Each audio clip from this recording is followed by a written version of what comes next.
Humanity moved with a unity of purpose that the species had never achieved before. And within weeks of the discovery, aboard the Architect's seed ship, hundreds of vessels were launching toward every corner of the galaxy. Admiral Chun coordinated the effort from the command ship, Prometheus 3. Watching the tactical display that showed human teams spreading across the stars like seeds carried on a cosmic wind, Team 7 has recovered genetic samples from the Kepler system, Torres reported. Team 12 is entering orbit around the Violet homeworld to search the ancient laboratories. Each fragment they recovered was precious beyond measure, a piece of the puzzle that could save or doom every living thing in existence. Dion Marcus Webb worked constantly, sleeping only when his body collapsed from exhaustion. He analyzed each sample as it arrived and slowly assembled the genetic key that would unlock salvation. But they were not alone in the dead Galaxiana world called Sanctuary. A human team encountered something unexpected. Massive structures of metal and crystal that hummed with power and spoke, with voices that had not been heard in 12,000 years. We are the remnant, the machine intelligence, declared through speakers that crackled with age. We were once biological beings who uploaded our consciousness into digital form to escape the withering. They remembered the old Commonwealth and the golden age that had been destroyed. They had preserved the memories of trillions of dead souls within their databanks, waiting for someone to tell. We hoped that someday a species would survive, the remnant said. We hoped that someone would come to wake us and tell us that the nightmare had ended. The humans shared what they knew, and the remnant shared what they had preserved. Together, they pieced together more of the puzzle that would save the galaxy on other worlds. The teams found primitive species descended from creatures that had been quarantined before the withering reached its peak. These beings had evolved in isolation for thousands of generations, unaware that they were the last biological survivors of a cosmic holocaust. But the most stunning discovery came on a frozen moon at the edge of known space. The stasis pod was buried beneath a kilometer of ice, and inside was something that made every scientist on the team stop breathing for a long moment. It was an architect. The being was ancient beyond comprehension, its body thin and strange, and covered with patterns that shifted like living shadows even in the frozen sleep. It had chosen to enter stasis rather than watch its species' great work unfold when they woke it. The architect looked at the humans with eyes that held no hostility, only a profound and crushing sadness. You survived, it whispered in a voice like wind through dead leaves. We were so certain that no one would survive. The architect's name was Vithras, and it had been one of the few who opposed the plan to sterilize the galaxy. It had chosen sleep as a form of protest, unable to stop its people but unwilling to witness their crime.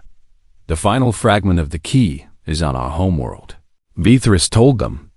A place we called Throne, though it is nothing but a radioactive tomb now. It agreed to guide them there. The last member of a species that had committed the greatest crime in the history of the universe. Throne was as terrible as Vithras had warned. The atmosphere burned with radiation, and the surface was scarred with craters from weapons that had been turned inward in the final days. My people did not die of the withering, Vithras explained as they descended through the toxic clouds. They died by their own hand, unable to live with the guilt of what they had created. Admiral Chun led the landing team personally, wearing a suit that could barely protect her from the hostile environment. They found the Central Archive, buried beneath the ruins of a city that had once been the heart of an empire. The final genetic fragment was there, preserved in a vault that had been designed to survive anything. But that was not all they found. Carved into the walls of the vault was a message in the architect language, and Vithras translated it with tears streaming down its alien face. We were wrong, the message read. We thought we were protecting the galaxy from itself, but we were only spreading our own fear across the stars. If anyone survives to read this, please forgive us. Grow where we could only destroy. live where we could only imagine death. The last architects had realized their mistake too late to stop it. But they had left behind the means to undo their crime. Marcus worked through the night cycle aboard the Prometheus 3. And as the countdown timer showed only hours remaining before the seed chips reactivated, he finally completed the genetic key. "It is ready," he announced to a room full of people who had been holding their breath for months. "The deactivation signal is ready to broadcast." Admiral Chun gave the order, and every human ship in the galaxy transmitted the signal simultaneously. It spread outward at the speed of light, carrying the code that would finally end the withering forever across the galaxy. Dormant seed ships received the signal and went dark. The disease that had haunted the stars for 12,000 years became inert and harmless. The nightmare was finally over. The celebration that followed was unlike anything humanity had ever experienced. People wept and laughed and held each other as the news spread from world to world. They had done it. They had saved the galaxy 500 years past. They believed numbered in the millions now. Their population restored through human medical intervention, and their culture preserved in the great archives they maintained across 100 worlds. Dozens of primitive species had been uplifted to take their place among the stars. Guided by humans and Remnant and Valith working together as partners, the architect Vethris had lived long enough to see the galaxy come back to life before finally allowing itself to rest. Its memorial stood on throne, now a garden world reclaimed from the radioactive waste, and humanity had become something the architects never imagined. Not conquerors of the empty galaxy, but its gardeners, tending the seeds of new civilizations and nurturing life wherever they found it on Earth. In a small museum dedicated to the history of first contact, a young girl stood beneath a glass ceiling that showed ships rising toward the stars. She tugged at her mother's hand and asked a question that children had been asking for generations. Why were we the ones who survived? Her mother knelt down and looked into her daughter's curious eyes with a gentle smile. "We do not know," she admitted. "Maybe it was luck. Maybe it was something special in our biology. But you know what I think matters more than why we lived?" The girl shook her head. "What matters is what we do with the chance," her mother said. "We can use our gift to help others. We can be kind and brave and curious. We can make sure that no one else ever has to face the darkness alone." Above them, through the transparent ceiling, a ship lifted off carrying seeds and medicine and the stubborn human belief that life, once found, should never be allowed to fade quietly into the void. The stars were full of voices again, singing in languages that humans had helped teach them. And across the galaxy, on 1,000 worlds that had once been tombs, flowers bloomed in gardens planted by the species that had refused to let death have the final word. Humanity had been given a gift they never asked for, and they had chosen to share it with everyone. That was their true legacy, not survival but hope. The Prometheus 2 was the fastest ship humanity had ever built, and Admiral Alara Chun stood on its bridge as they approached the massive architect construct that had entered the galaxy like a god returning to judge its creation. She had aged in the years since first contact with the Valeth, but her eyes still held the same fire that had driven her to step onto alien soil and face the unknown without flinching. The structure is approximately the size of a small moon. Lieutenant Torres reported from his sensor station. "I am detecting thousands of separate compartments, and what appear to be storage bays large enough to hold entire ecosystems." Dr. Marcus Webb studied the readings with a mixture of scientific fascination and growing dread. "It is a seed ship," he said quietly. "A vessel designed to spread biological material across vast distances. But I do not think it was meant to spread life." The ship grew larger in the view screen until it filled the entire frame, and Alara could see details that made her stomach turn with horror. The surface was covered with ports and nozzles designed to release something into space. and the entire structure pulsed with a faint bioluminescence that suggested it was more alive than dead. "We are receiving a signal," Torres announced. "It appears to be an automated response to our presence." The message that played through the ship's speakers was in a language that no human had ever heard. But the translation software had been working with Valith databases for years and managed to render it into something understandable. "Welcome, inheritors," the message said, in a voice that was cold and hollow and utterly without emotion. "The harvest is complete. The garden has been cleared. You may now begin."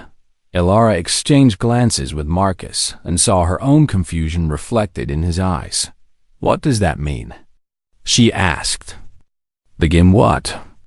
The answer would not come from the automated message, so Elara made the decision to board the architect vessel and search for answers herself. She led a team of 20 soldiers and scientists through an airlock that opened for them without resistance. The interior of the ship was dark and cold and filled with the smell of something organic that had been preserved for thousands of years. Lights flickered on as they moved through corridors that were clearly not designed for human bodies. They found the control center at the heart of the vessel, and there they discovered the terrible truth that would haunt humanity for generations to come. "These are records," Marcus said as he interfaced his equipment with the alien systems. "Complete records of the architects and their purpose."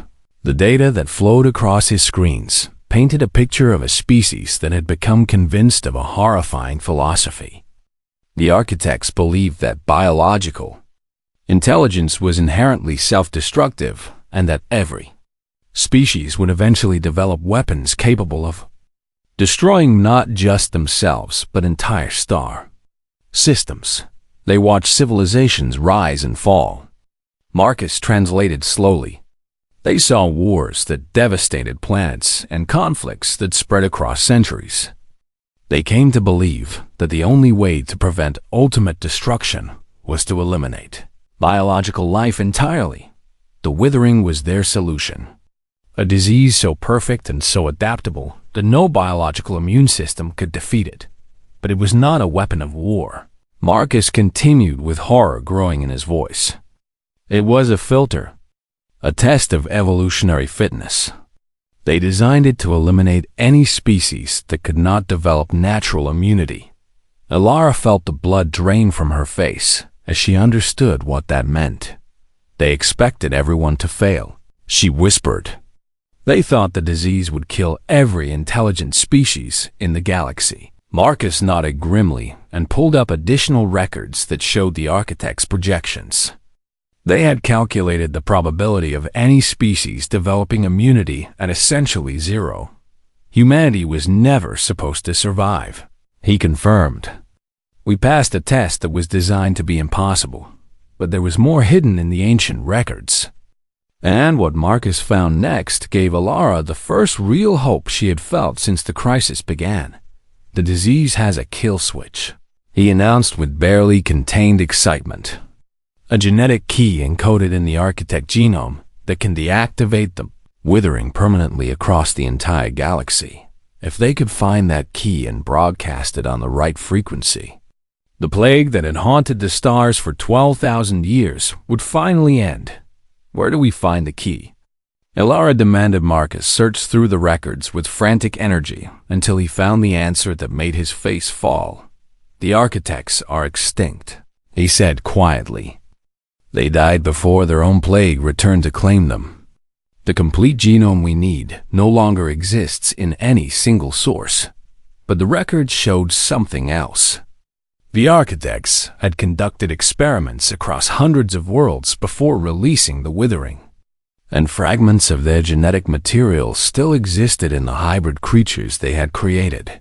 We need to find those fragments and assemble the complete key, Marcus explained. The records show the locations of the experimental sites scattered across the galaxy. Elara was about to order an immediate departure when Torres called out with alarm in his voice. Admiral, I found something in the ship's programming that you need to see right now. He displayed a countdown timer that was built into the vessel's core systems. It showed a date approximately 6 months in the future. There are thousands of seed ships like this one positioned throughout the galaxy, Torres explained.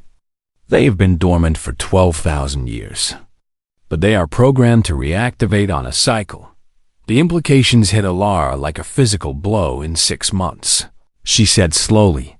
The seed ships will release a fresh wave of the withering into the galaxy. Any species that had managed to survive the first plague, any primitive civilization that had evolved since then, would be wiped out completely, and humanity, despite their immunity, would watch helplessly as the last hope for galactic life was extinguished forever unless they found the key in time. Alara turned to her crew with determination burning in her eyes like a flame that refused to die. We have 6 months to save the galaxy, she declared. Let us get to work. The race against extinction had a deadline now, and humanity would either rise to meet it or fall alongside every other dream of life among the stars. The news reached Earth like a shockwave that rippled through every nation and every community and every individual who looked up at the night sky and wondered what secrets it held. Humanity was not alone in the universe, but they had arrived too. Late to meet their neighbors, Alive Commander Jiang Wei stood in the central hub of Orbital Station Hippocrates and watched the feeds from 100 different news channels, all saying the same thing in 100 different languages. The galaxy was a graveyard, and humans were the only ones left standing among the tombstones. The genetic analysis is complete, said Dr. Sarah Chen, who had been working without sleep for 3 days straight. The withering reached Earth approximately 70,000 years ago during a period we call the population bottleneck. She pulled up charts and graphs that showed human population numbers dropping from millions to fewer than 10,000 individuals in a span of just a few generations. Our ancestors were nearly wiped out, she explained. But the survivors were the ones whose immune systems could fight back against the disease. They passed that immunity down to every human who came after them. Jiang Wei nodded slowly as he absorbed the information. Humanity had been tested by the same plague that destroyed the galaxy, and they had won that battle before they even knew they were fighting. But the victory came with a terrible cost that no one had anticipated. There is something else you need to know, Sarah said, and her voice dropped to a whisper even though they were alone in the room. We are still carriers. Jiang Wei felt his blood run cold as the implications of those words settled into his mind. The withering exists inside every human being in a dormant state, Sarah continued. Our immune systems keep it contained and harmless to us. But when we breathe or touch or share space with other species, the disease transfers to them. She paused and looked away from him with shame and horror written across her face. The Veilith delegation that came aboard the Prometheus, she said. They started showing symptoms within 2 weeks of contact with our crew. How many? Jiang Wei asked, though he dreaded the answer. All of them, Sarah replied. Servan the Keeper and every member of his delegation are dying because we were trying to save them. Our very presence is lethal to the species we wanted to help. The weight of that revelation pressed down on Jiang Wei like a mountain made of guilt and grief. Humanity was not just a survivor of the ancient catastrophe, but also an unwitting instrument of its continuation. He threw himself into the research with a desperation that bordered on obsession. If human antibodies could defeat the withering, then surely those same antibodies could be extracted and modified and given to other species without the deadly side effects. Weeks turned into months as Jiang Wei and his team worked around the clock to find a solution. They made progress in small steps, learning more about the disease and how it functioned and why human biology was uniquely equipped to fight it. But outside the walls of the research station, humanity was fracturing under the weight of its new knowledge. Admiral Victoria Corso stood before the United Earth Council and made an argument that sent chills down the spines of everyone who heard it. "We have been given a gift," she declared with eyes that burned with ambition. "The galaxy is empty and waiting for us to claim it. Every world that once belonged to extinct species is now ours by right of survival." She painted a picture of humanity spreading across the stars and building an empire that would last for millions of years. All they had to do was accept their role as the inheritors of a dead civilization. Why waste resources trying to save the handful of aliens who remain? She asked. They are dying. Anyway, their time has passed and ours has begun. Her words found fertile ground among those who were tired of guilt and grief and wanted to feel pride in humanity's unique position. Factions formed and tensions rose, and the dream of a united human response to the galactic crisis began to crumble. Jiang Wei watched the political turmoil unfold and felt a growing sense of despair. How could humanity save the galaxy if they could not even agree that saving it was the right thing to do? He was still wrestling with that question when the message arrived from the Prometheus. Captain Chen had continued her exploration of the dead world surrounding Kepler 442b, and she had discovered something in the ancient archives that changed everything. The withering was not a natural disease. She reported in a transmission that was immediately classified at the highest levels. It was created deliberately by a species called the Architects. The data she sent showed images of beings unlike any other in the galactic records. They were tall and thin with multiple limbs and faces that seemed to shift and change like living shadows. The Architects disappeared before the withering reached its peak, Chun explained. But their records indicate that they did not die. They left the galaxy entirely and planned to return when their work was complete. Jiang Wei stared at the images of the alien creators and felt something cold and terrible settling into his heart. When is that? He asked the empty room. When were they planning to return? The answer came from the long-range sensor arrays that had been quietly monitoring the edges of known space. Something massive was entering the galaxy. From the void between stars, it was a structure larger than any planet, moving with purpose and direction toward the heart of the Milky Way. The Architects had returned to inspect their harvest, and humanity was about to meet the beings who had tried to sterilize the entire galaxy. Jiang Wei looked at the sensor data showing the approaching vessel and made a decision that would determine the fate of every living thing in existence. He would find a cure before the Architects arrived, or he would die trying. The race against extinction had begun, and humanity was running out of time. The alien ship was unlike anything human engineers had ever imagined, and it hung in space like a wounded bird with wings made of metal, and Light Alara watched it approach through the main view screen of the Prometheus and felt her heart beating so hard that she could hear the blood rushing in her ears. 6 months had passed as they first detected the signal, and now the moment of first contact was finally here. They are hailing us, Torres said from his station, his fingers trembling over the controls. The translation software is working overtime, but I think I can establish basic communication. The face that appeared on the screen was thin and elegant, with large dark eyes that held an emotion Alara recognized immediately, despite the alien features. It was sorrow, deep and ancient and heavy enough to crush worlds beneath its weight.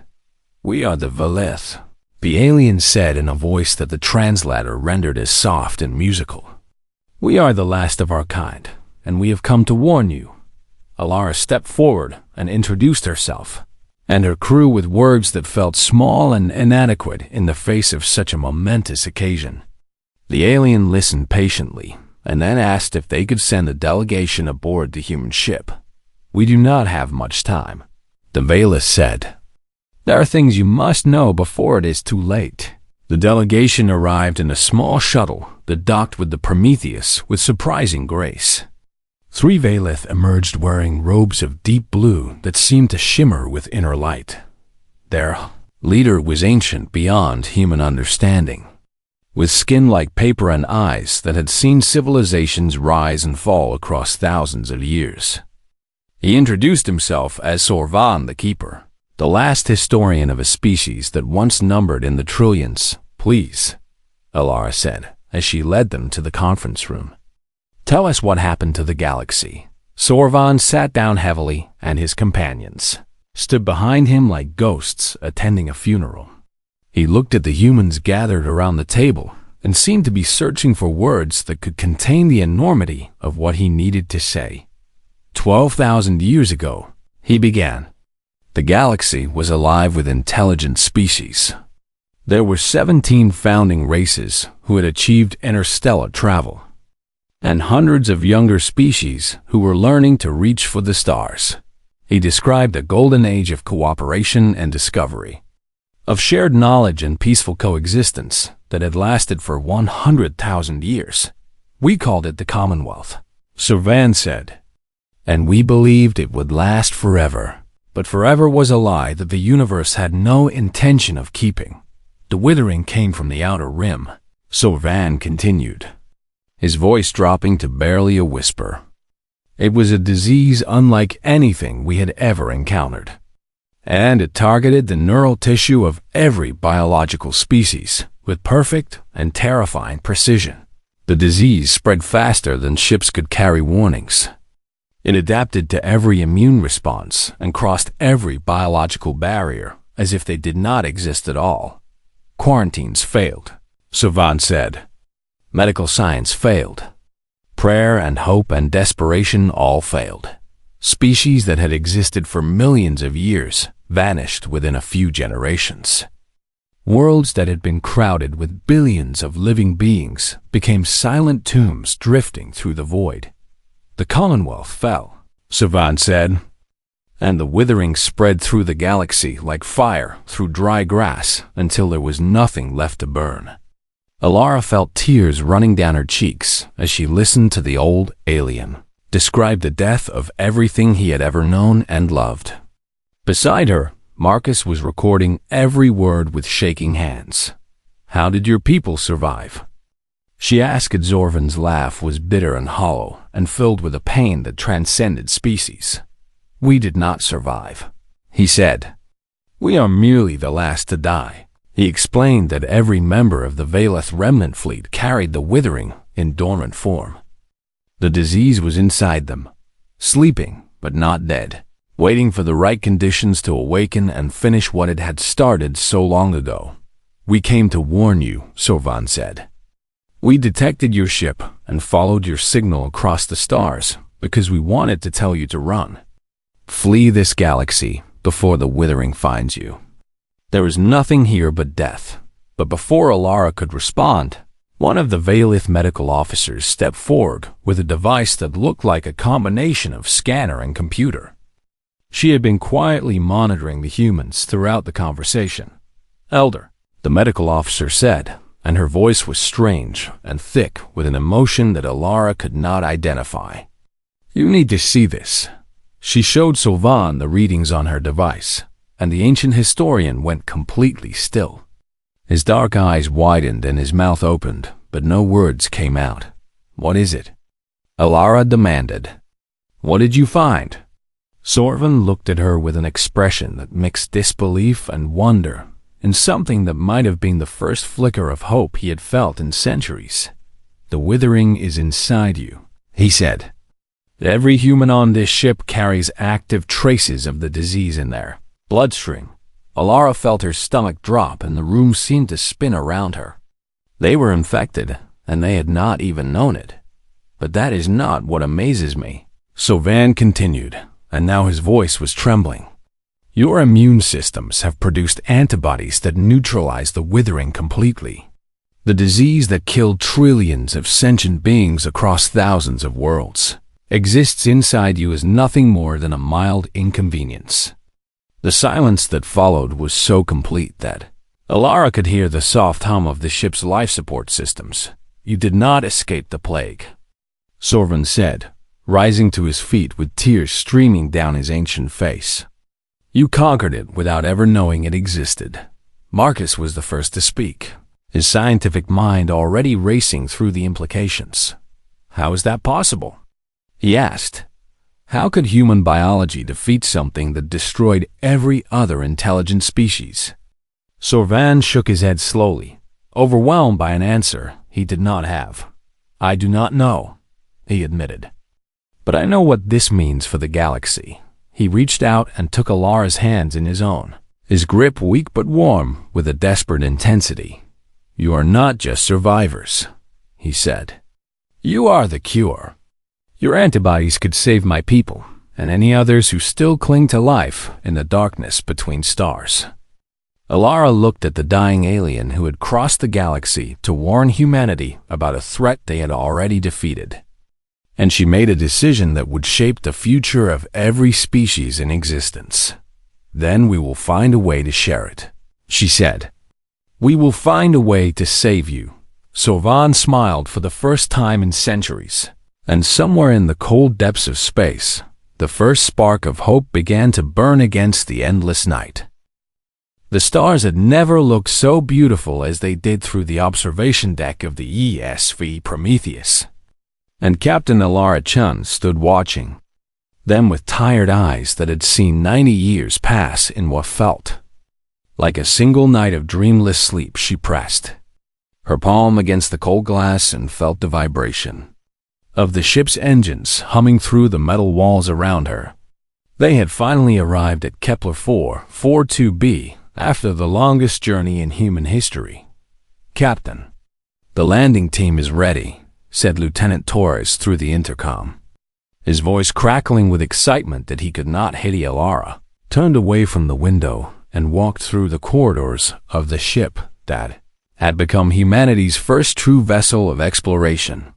The crew members she passed were all wearing the same expression of wonder and nervous energy that she felt burning in her own chest. The mission was simple in concept, but revolutionary in execution. They were here to survey a potentially habitable world and determine if humanity could spread beyond the dying Earth they had left. Behind Dion, Marcus Webb met her at the shuttle bay with a tablet clutched in his weathered hands and a frown carved deep into his forehead. "You need to see this before we land," he said, and his voice carried a weight that made Alara stop walking immediately. The tablet screen showed sensor readings that made no sense at all. There were structures on the surface below them, and these were not natural rock formations or tricks of light and shadow. "Those are buildings," Alara whispered, and the word hung in the recycled air between them like something sacred and terrifying. "Thousands of them," Marcus confirmed, scrolling through image after image of towering spires and geometric patterns spread across 3 separate continents. "Someone lived here, Captain, and based on the architectural complexity, they were far more advanced than we are." The shuttle descended through clouds that tasted like copper and ash when the air filtration systems analyzed them. Alara watched through the small window as the alien city grew, larger and larger, until she could see individual streets and vehicles frozen in place. They landed in what appeared to be a central plaza surrounded by towers of crystalline metal that caught the dim sunlight and scattered it into rainbows across the dusty ground. "Oxygen levels are breathable," Torres announced as he checked his instruments. "Temperature is cold but manageable with standard gear." Alara was the first to step onto the alien soil, and she felt the crunch of ancient dust beneath her boots as she looked up at the silent monuments of a civilization she had never known. The bodies were everywhere. They lay in the streets and in the doorways of buildings and slumped over the controls of vehicles that would never move again.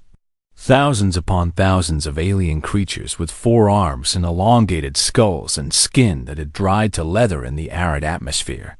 "They died where they stood," Marcus said as he knelt beside one of the corpses and ran his scanner over the remains.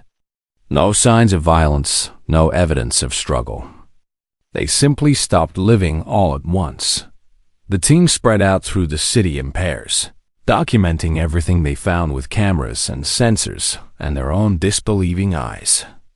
Elara walked through a building that might have been a school or a community center and found small bodies, arranged in neat rows as if they had been waiting for something that never came. "Captain," Torres called through the radio, his voice sharp with urgency. "We found something in the central tower that you absolutely need to see." The tower was the tallest structure in the city, and its interior was filled with machines that still hummed with power after 12,000 years of waiting. Screens flickered with symbols that meant nothing to human eyes. But one image needed no translation at all. It was a map of the galaxy, and it showed thousands of stars marked with small points of light that pulsed in a rhythm that felt almost like a heartbeat. Inhabited worlds. Marcus breathed as he studied the display. "This is a map of inhabited worlds, and there must be over 2,000 of them marked here. But something was wrong with the map." Every single point of light was overlaid with the same symbol, a black spiral that twisted inward like a drain swallowing water. "What does that symbol mean?" Elara asked, though she felt in her gut that she did not want to know the answer. Marcus found a console that still functioned and began downloading data into his portable drives. "The linguistic AI will need years to fully translate their language. But I can already tell you one thing." He pulled up a file that showed the black spiral symbol next to images of the dead aliens, next to graphs that show population numbers dropping from billions to zero. "It means death," he said. "Every world on this map is marked with the symbol for death." The weight of that knowledge pressed down on Elara like a physical force. They had come looking for a new home and instead found a graveyard that stretched across the entire galaxy. "If this is accurate," she said slowly, "then every intelligent species in the galaxy died at roughly the same time.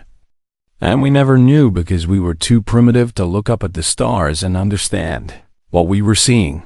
The crew worked through the night cycle, gathering samples and recording data and trying to make sense of a tragedy so vast that the human mind could barely contain it. It was Torres who detected the signal first. A burst of electromagnetic radiation coming from deep space, organized and intentional and clearly artificial in origin. "Someone is out there," he said, his face pale in the glow of his instruments. "And they are heading directly toward us." Elara stared at the screen showing the approaching vessel and felt something shift inside her chest. They had come to find a new world and instead discovered that humanity was not alone in the universe. But the question that burned in her mind was terrifying in its simplicity. Were they about to meet the survivors of the ancient catastrophe, or the ones who had caused it? The signal grew stronger with each passing hour, and the Prometheus waited in orbit above a dead world while something vast and unknown crossed the darkness between stars to find them. Whatever came next would change humanity forever. And Elara Chun stood ready to face it with nothing but courage and the desperate hope that the universe still held room for the living among so many ghosts of the dead.